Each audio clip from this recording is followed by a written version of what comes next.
दोस्तों, राजा दशरथ के पुत्र राम नहीं थे। जानिए सच्चाई।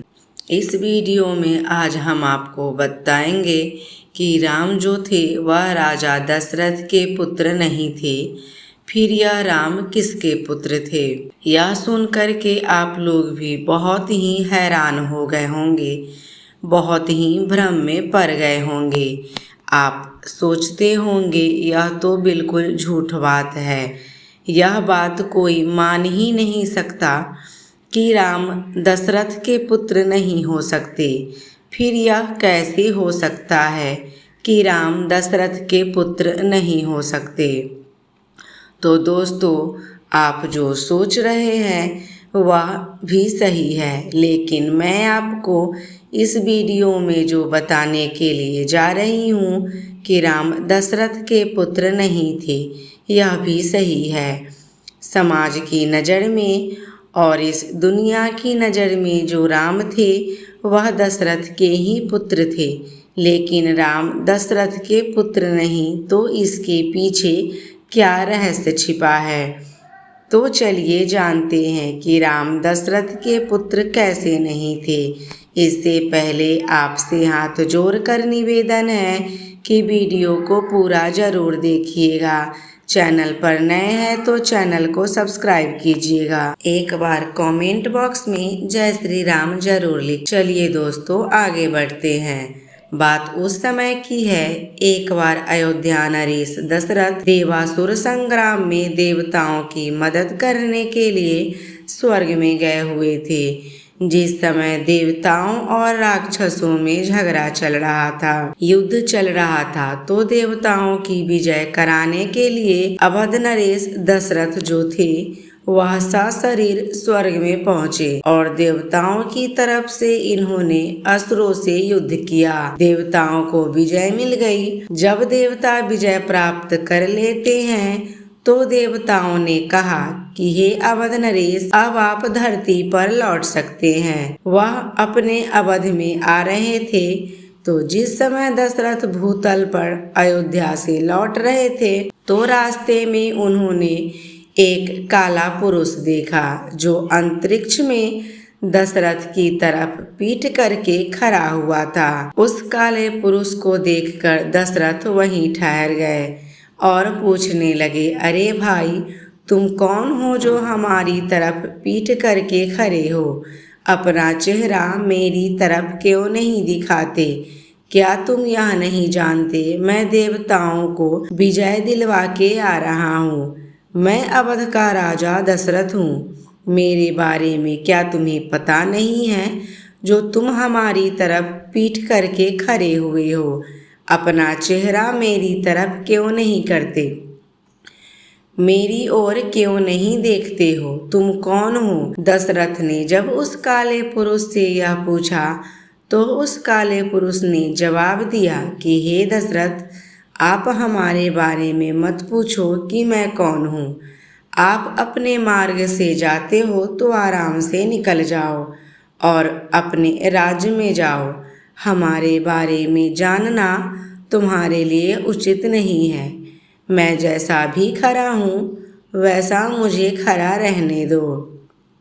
मेरे बारे में जानने की इच्छा मत करो। दशरथ कहने लगे, क्यों भाई, तुम्हारे बारे में जानने की इच्छा क्यों न करूं? और तुम हमारी तरफ देखते क्यों नहीं हो? क्या परेशानी है? हमारी तरफ देखने में तुम्हें क्या दिक्कत है जो हमारी तरफ पीठ करके खड़े हुए हो और कह रहे हो कि हमारे बारे में मत पूछो? यह पूछो कि मैं कौन हूँ। अब तो भाई मैं तुमसे जान करके ही जाऊंगा, तुमसे पूछ करके ही जाऊंगा कि तुम कौन हो। तुम्हारे बारे में अब तो मेरे लिए जानना बहुत ही जरूरी हो गया है और मैं तुम्हारा चेहरा भी देखूंगा। तब उस काले पुरुष ने कहा कि हे अवध नरेश, मेरी बात को समझने की कोशिश करो और मैं तुम्हारे ऊपर अपनी दृष्टि डालना नहीं चाहता, क्योंकि तुम एक धर्मात्मा राजा हो। इसीलिए तुम अपने मार्ग से जाते हो तो अपने मार्ग की रास्ता तय करो और हमें अपनी जगह पर खड़ा रहने दो, क्योंकि मैं तुम्हारे ऊपर अपनी दृष्टि डालना नहीं चाहता। दशरथ कहने लगे, अरे भाई, फिर वही बात, हमारी तरफ दृष्टि क्यों नहीं डालना चाहते? आप बताओ तो सही, आप कौन हो और मेरे ऊपर दृष्टि डालना क्यों नहीं चाहते हो? ऐसी मुझ में क्या कमी है? ऐसा मुझ में क्या दोष है जो आप हमारे ऊपर दृष्टि डालना नहीं चाहते और अपना परिचय देना नहीं चाहते हो और अपना परिचय नहीं देना चाहते? तब काला पुरुष कहने लगा, हे दशरथ, लगता है अब तुम हमारे बारे में बगैर पूछे जाओगे नहीं, और जब जिद कर रहे हो तो सुनो। मैं शनिदेव हूँ, इसलिए तुम्हारे ऊपर दृष्टि डालना नहीं चाहता, क्योंकि तुम धर्मात्मा राजा तो हो ही। तुम देवताओं की तरफ से लड़े हो, उनको विजय दिलवा के आ रहे हो, परोपकारी राजा हो, इसलिए मैं तुम्हारे ऊपर दृष्टि डालना नहीं चाहता। यदि मैं तुम्हारे ऊपर अपनी दृष्टि डाल दी तो तुम्हारे लिए कुछ भी नुकसान हो सकता है। तुम हमारी दृष्टि को झेल नहीं पाओगे, तुम्हारे प्राण भी जा सकते हैं और तुम मर भी सकते हो। आपको कोई जटिल हानि भी हो सकती है, इसीलिए तुम मुझे अपने ऊपर दृष्टि डालने की जिद मत करो। यहाँ से चले जाओ। शनिदेव ने जब यह कहा, दशरथ ने जब यह सुना कि शनिदेव है, तो दशरथ कहने लगे, हे शनिदेव, अब तो आपके लिए अपना चेहरा मुझे दिखाना ही पड़ेगा और मुझे भी आपको देखना ही पड़ेगा। जब तक मैं आपके चेहरे को देख नहीं लूँगा, आप मुझे नहीं देख लोगे, अपनी दृष्टि मुझ पर नहीं डालोगे, तब तक मैं यहाँ से जाने वाला नहीं हूँ।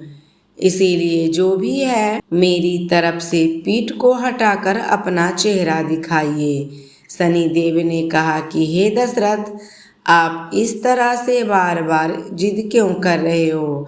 आप यहाँ से चले जाओ। अगर मैं तुम्हारे ऊपर दृष्टि डाल दी तो तुम्हारा कुछ भी अनिष्ट हो सकता है, तुम्हारे प्राण भी जा सकते हैं, इसीलिए इसका जिम्मेदार कौन होगा? दोस्तों, राजा दशरथ ने कहा, हे शनिदेव, आप इतना परेशान क्यों हो रहे हो? आप हमारे ऊपर दृष्टि डालने से पीछे क्यों हट रहे हो? आपको परेशान होने की कोई ज़रूरत नहीं है, जो भी होगा मैं झेल लूँगा। आप दृष्टि तो डालिए, सारी जिम्मेदारी मेरी होगी, आपसे कोई शिकायत नहीं होगी। राजा दशरथ ने थोड़ा अपने जुनून में आकर के यह बात कह दी, और कहते भी है ना कि अगर इंसान जो है कोई भारी से भारी काम कर देता है, चाहे वह युद्ध हो या किसी भी तरह की परिस्थिति हो, उसको यदि वह हल कर देता है, भारी से भारी समस्या का समाधान कर देता है, भारी से भारी कोई काम कर देता है, तो उस इंसान के लिए थोड़ा अहम हो ही जाता है, थोड़ा मद हो जाता है। जिस प्रकार दशरथ के लिए भी थोड़ा सा मद हुआ और उन्होंने अपने मद में आकर के शनिदेव से कह दिया कि आप चिंता ना करें, सारी जिम्मेदारी मेरी है, लेकिन आप जो है अपनी दृष्टि मेरे ऊपर डाले। बार बार शनिदेव के मना करने पर भी अवध नरेश दशरथ नहीं मानते हैं, और जब जिद ज्यादा की तो शनिदेव ने जैसे ही अपनी दृष्टि दशरथ के ऊपर डाली, जो दशरथ रथ पर बैठे हुए थे, जैसे ही दृष्टि शनिदेव की दशरथ के ऊपर पड़ती है, दशरथ जी तुरंत बेहोश हो गए, अचेत अवस्था में पहुंच गए, और बेहोश जैसे ही हुए तो रथ से नीचे गिर गए। अब दशरथ जी अंतरिक्ष से रथ से नीचे गिर रहे थे, और उधर गिद्धराज जटायु जो थे भ्रमण कर रहे थे। गिद्धराज जटायु ने जब देखा कि अवध नरेश दशरथ जो है ऊपर अंतरिक्ष से गिर रहे हैं, तो जटायु ने दशरथ को जमीन पर गिरने नहीं दिया और उन्हें अपने पंजों में पकड़ लिया, और फिर धीरे से आस्ते आस्ते जमीन पर ला कर के रख दिया। उस समय दशरथ जो थे वे बेहोश थे। जटायु ने जब देखा तो दशरथ को पहचान लिया। थोड़ी देर के बाद में दशरथ जी होश में आते हैं। दशरथ जब उठते हैं तो उन्होंने अपने समक्ष जटायु को पाया। जटायु को देख करके दशरथ कहने लगे कि हे जटायु, मैं तुमसे बहुत प्रसन्न हूँ, तुमने हमारे प्राणों की रक्षा की है। तुमने हमारे प्राण बचाए हैं, इसलिए मैं तुमसे बहुत प्रसन्न हूँ। आप हमसे कुछ मांग लो, जो तुम मांगोगे मैं वही देने की कोशिश करूंगा, क्योंकि तुम हमारे प्राणों के रक्षक हो। दशरथ के ऐसा कहने पर तब जटायु जो थे वह कहने लगे कि हे अवध नरेश, यदि तुम प्रसन्न होकर के हमें देना चाहते हो तो मैं मांग सकता हूँ। दशरथ ने कहा कि जटायु, आप निसंकोच होके मांगो, मैं आपसे बहुत प्रसन्न हूँ, क्योंकि आपने हमारे प्राणों को बचाया है। तब जटायु कहने लगे कि हे दशरथ, और तो हमें आपकी तरफ से कुछ नहीं चाहिए, न हमें आपके राज्यपाठ की तरफ से कुछ चाहिए, न हमें कोई धन दौलत चाहिए। दशरथ ने कहा, फिर क्या चाहिए, मांगिए। तब जटायु कहते हैं कि तुम्हारे जो भी संतानें हो तो बड़ी संतान जो है वह तुम हमें दे देना। बस यही तुमसे मांगता हूँ और कुछ नहीं मांगता हूँ। तुम्हारे जो भी संतानें हो उन संतानों में से जो बड़ा पुत्र हो वह बड़ा पुत्र तुम हमें दे देना। दशरथ ने वचन दे दिया और कहा कि जटायु जी, मैं तुम्हें वचन देता हूँ, पहले तो हमारे कोई संतान है ही नहीं, और यदि भविष्य में अगर कोई संतान हमारे होती है तो वचन के मुताबिक जो हमारा बड़ा पुत्र होगा वह मैं तुम्हारे लिए दे दूंगा। वह तुम्हारी अमानत होगी, वह तुम्हारी धरोहर होगी, और वह तुम्हारा पुत्र होगा, वह मेरा पुत्र नहीं होगा। दोस्तों, जटायु के लिए ऐसा वचन देकर के दशरथ जो थे अपने राज्य अयोध्या में चले आते हैं। फिर कालांतर में दशरथ के यहाँ राम का जन्म हुआ। जब राम का जन्म हुआ तो अवध नरेश दशरथ ने जटायु को बुलवाया और जटायु से कहा कि लीजिए जटायु महाराज, ये तुम्हारा पुत्र है। मैं वचन के मुताबिक तुम्हारा पुत्र मैं तुम्हें सौंप रहा हूँ। ये हमारा बड़ा पुत्र है। जटायु ने कहा कि हे अवध नरेश, अभी मैं अपने पुत्र को नहीं ले जा सकता। वक्त आने पर मैं अपने पुत्र को ले जाऊंगा, अभी आप इनका पालन पोषण करिए। दशरथ ने कहा ठीक है। उसके बाद में जटायु जो थे वहां से चले जाते हैं और दशरथ श्री राम का पालन पोषण करने लगते हैं। तो इस तरह से राम जो थे ये दशरथ के बेटा नहीं, यह जटायु के पुत्र थे। राम जो थे दशरथ के यहाँ जटायु की अमानत थे, उनके धरोहर थे, जिनके लिए दशरथ बड़ा संभाल करके रखते थे। वह जानते थे कि यह हमारे बड़े पुत्र राम जो है यह जटायु के पुत्र हैं, वचन के मुताबिक जो वचन दे चुके थे। अब दोस्तों, आपको ये शंका हो रही होगी कि ऐसा कैसे हो सकता है, तो आइए, वैसे तो प्रमाण अनेकों हैं, लेकिन मैं आपके लिए ज्यादा नहीं, एक दो प्रमाण देता हूँ। जब विश्वामित्र के लिए यह पता चला कि राम का अवतार हुआ है तो विश्वामित्र जो थे वह दशरथ के यहाँ राम को लेने के लिए गए थे। विश्वामित्र ने जाकर के दशरथ से कहा कि हे अवध नरेश, हम तुम्हारे बड़े बेटा राम को लेने के लिए, क्योंकि इनकी हमें बहुत जरूरत है। जब राम के लिए विश्वामित्र ने मांगा था तो दशरथ जो थे राम को देने में इनकार करने लगे। उस समय दशरथ के यहाँ राम नहीं और भी 3 पुत्र थे। लेकिन जब विश्वामित्र ने राम को ही मांगा तो दशरथ जो थे राम को देने से मना करने लगे। उन्होंने क्यों मना किया, तो यहाँ पर तुलसीदास ने कह रहे हैं कि विश्वामित्र ने जब राम को मांगा था तब दशरथ ने विश्वामित्र से कहा कि मैंने चौथेपन में ये 4 सुत पाए हैं, लेकिन हे ब्राह्मण देव, आपने जो यह वचन कहा है वह विचार करके नहीं कहा है कि जो आप राम को मांग रहे। वैसे तो हमारे लिए ये चारों पुत्र जो है वह प्राण के प्यारे हैं। अगली चौपाई में तुलसीदास जी कहते हैं, सब सुत मोए प्राण की नाई राम देत, नहीं बने गुसाई। वैसे तो हमारे लिए ये सब पुत्र एक ही बराबर है, प्राणों से भी प्यारे हैं, लेकिन रामदेत नहीं बने गुसाई। राम को देते हुए हे विश्वामित्र, मुझे नहीं बनता है, मैं राम के लिए आपको कैसे दे दूं, आप चाहे और कुछ भी मांग लो। अयोध्या का राज्य मांगे तो भी मांग लो, लेकिन मैं राम को कैसे दे सकता हूँ। वैसे तो हमारे लिए चारों पुत्र प्राणों से प्यारे हैं, लेकिन राम को देते हुए विश्वामित्र मुझे नहीं बनता, इसलिए मुझे क्षमा करें। दशरथ यह इसलिए ही कह रहे थे कि राम को देते हुए तुम्हें नहीं बनता है, क्योंकि राम जो है ये हमारा पुत्र नहीं है। ये किसी दूसरे की अमानत है, किसी दूसरे की धरोहर हैं जो मेरे पास सुरक्षित हैं। जो दशरथ विश्वामित्र को राम देने से मना कर रहे थे। अगर कोई भी आपका मित्र या कोई भी चाहता कोई अपनी कीमती वस्तु आपके यहाँ अमानत के रूप में धरोहर के रूप में रख जाए, आपके घर पर रख जाए, और कोई भी आपका मित्र या साथी दूसरा उस वस्तु को मांगने के लिए आए, तो आप उससे हाथ जोड़ करके यही कहेंगे कि जो वस्तु आप मांग रहे हो यह वस्तु हमारी नहीं है, ये वस्तु किसी दूसरे की अमानत है, किसी दूसरे की धरोहर है जो हमारे पास रखी हुई है।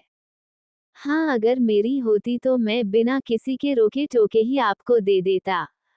ये दूसरे की धरोहर नहीं दे सकता। जिस तरह से दशरथ ने विश्वामित्र से कहा था कि हे ब्राह्मण देव, आपने जो राम को मांगा है यह विचार करके नहीं मांगा, इसलिए राम को देते हुए विश्वामित्र आपको नहीं बनता है। अब दूसरे तरीके से जानते हैं कि राम दशरथ के पुत्र नहीं जटायु के बेटा थे। वह कैसे? तो बताया है कि जब राम के लिए वनवास हो गया था, राम जब वन में चले गए, यानी सीता भी साथ में गई, लक्ष्मण भी गए, तीनों लोग वन में चले जाते हैं। इधर शत्रुघ्न और भरत जो थे घर पर रह जाते हैं।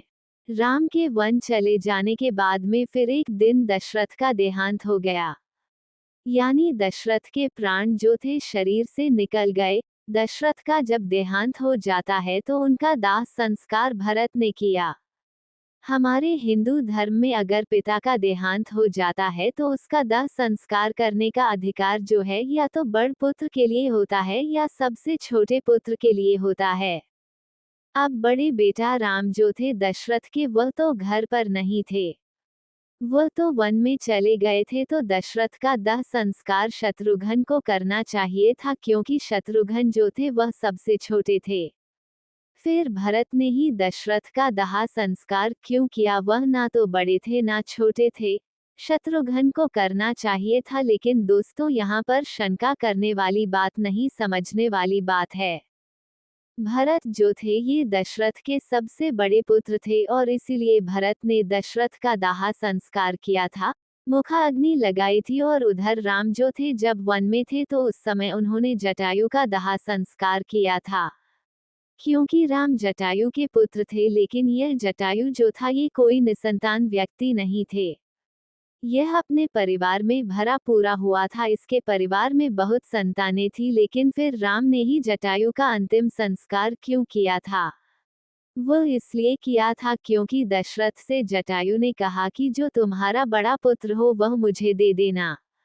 उस समय जटायु की कोई संतान नहीं, तो दशरथ के जो पुत्र राम हुए थे वह जटायु की धरोहर दशरथ के यहाँ थे और राम ही जटायु के सबसे बड़े पुत्र थे, इसलिए राम ने जटायु का दाह संस्कार किया था। वैसे तो दशरथ के ही राम कहे गए हैं, लेकिन यहाँ पर जो तुलसीदास ने अपनी चौपाइयों में दर्शाया है और जो प्रमाण दिया है उस चौपाई के गुण रहस्य के मुताबिक राम के लिए जटायु का पुत्र ही बताया गया है। राम जो थे वह जटायु के पुत्र थे, दशरथ के पुत्र नहीं थे, क्योंकि राम जो थे वह दशरथ के यहाँ जटायु की अमानत और धरोहर थे, अर्थात उधर दशरथ के बड़े पुत्र भरत हुए हैं, उन्होंने अपने पिता दशरथ का दाह संस्कार किया, और इधर राम जटायु के बड़े पुत्र हुए हैं जो राम ने अपने पिता जटायु का अंतिम संस्कार किया। तो दोस्तों, हम उम्मीद करते हैं आपको जानकारी पसंद आई होगी। जानकारी पसंद आई हो तो वीडियो को लाइक, शेयर, आध्यात्मिक कथाएं चैनल को सब्सक्राइब जरूर कीजिएगा। वीडियो को अंत तक देखना के लिए धन्यवाद। आप देख रहे हैं आध्यात्मिक कथाएं।